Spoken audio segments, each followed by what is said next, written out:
दुर्योधन को। दुर्योधन जब निर्वस्त्र होकर अपनी माता गांधारी के पास जा रहा था, भगवान कन्हैया विचार के नगरी यह अवस्था में गांधारी के सामने जाए और गांधारी अगर अपने दुनोखिया से ताक दे, पूरी बदनिया दुर्योधन का वज्र हुई जाए, तांडव बचाएंगे, चिहुक रहा दे। भगवान दुर्योधन को मति फेरत कर कहा, अरे दुर्योधन बचपना छोड़ दो, जवान हो गए हो, माई के सामने यह अवस्था में जा गए, लाज न लाग।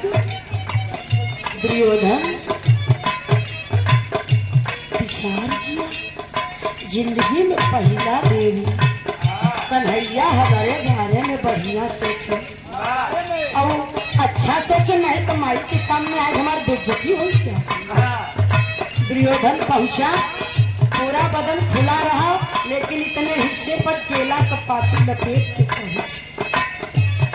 और दुर्योधन कमाई गांधारी पट्टियां खोल के ताकी, सारी शरीर बजर हो गई बाबू, लेकिन मती के फेर दिहला, विपत के तार दिहला।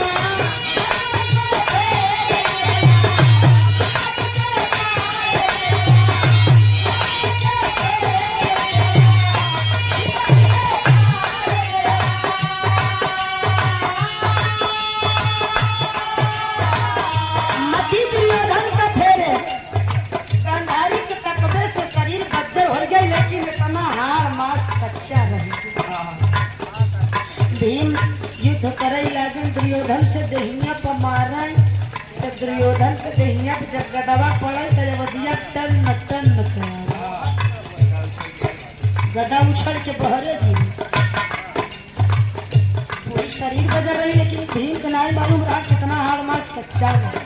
भगवान कन्हैया को हम नहीं मारे, जहाँ सुरक्षित करे बस तब भीम इशारा समझे और अपनी गदा से इसको इस पर मारे। तमति दुर्योधन का फेरल विपत भीम को तेरे, ए हो भगवान स्वामी,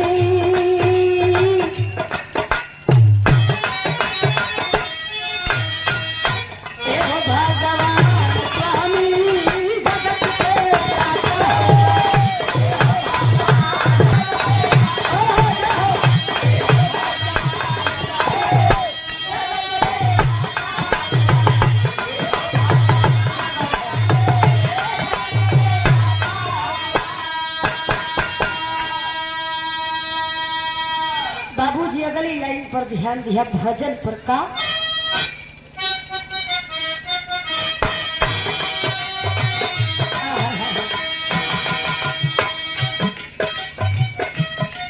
ओ मालिक चाहे तो रात, उहर मालिक चाहे तो दिन, बिना उनके मर्जी के बाबूजी कुछ नहीं होते। कहना का दास भी दुर्घर गईला, प्रेम से सगाई खड़ी।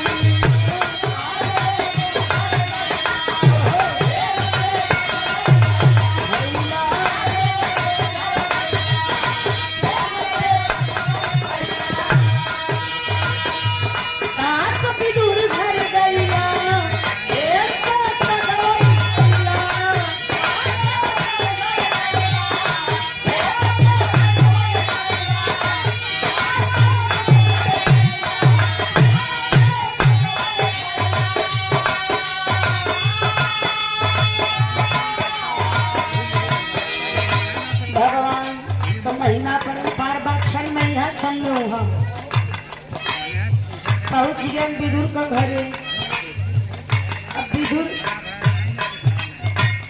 भोजन कई के उठता ही रहा।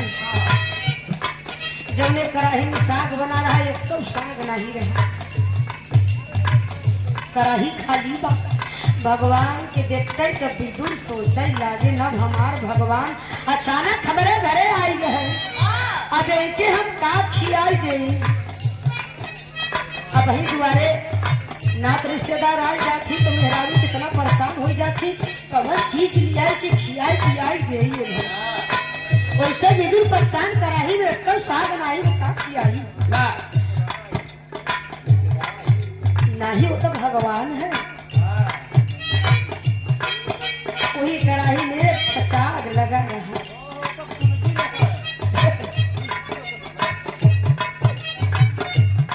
विदुर भगवान को खियाए, लेकिन वह समय भगवान जैसे त्रेता में राम से बलि को झूठ बलि खाए, वैसे भगवान कन्हैया विदुर का झूठाऊ सगवा खाए। तो कहते हैं कि भगवान सदैव भक्तों के बस में होते हैं। उन्हें झूठा नहीं नजर आए, विदुर को भक्ति नजर आए। दास विदुर घर गैला,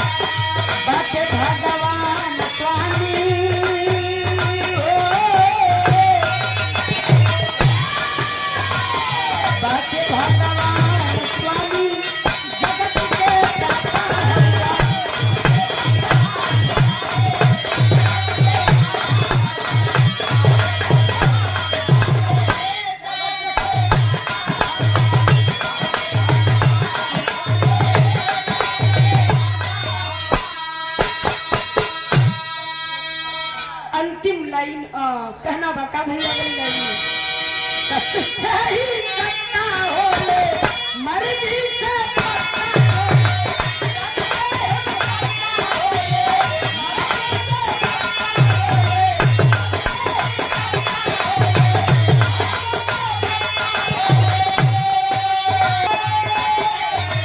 सत्य से ही सत्ता होले मर्जी से पत्ता डोले, बिना उनके मर्जी के पेड़ पर पता ही नहीं हिले।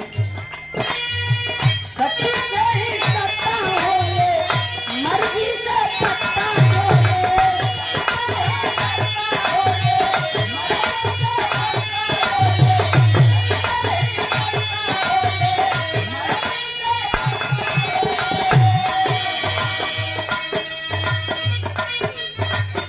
नाथ के नाथ स्वामी जगत के दाता,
प्रियंका के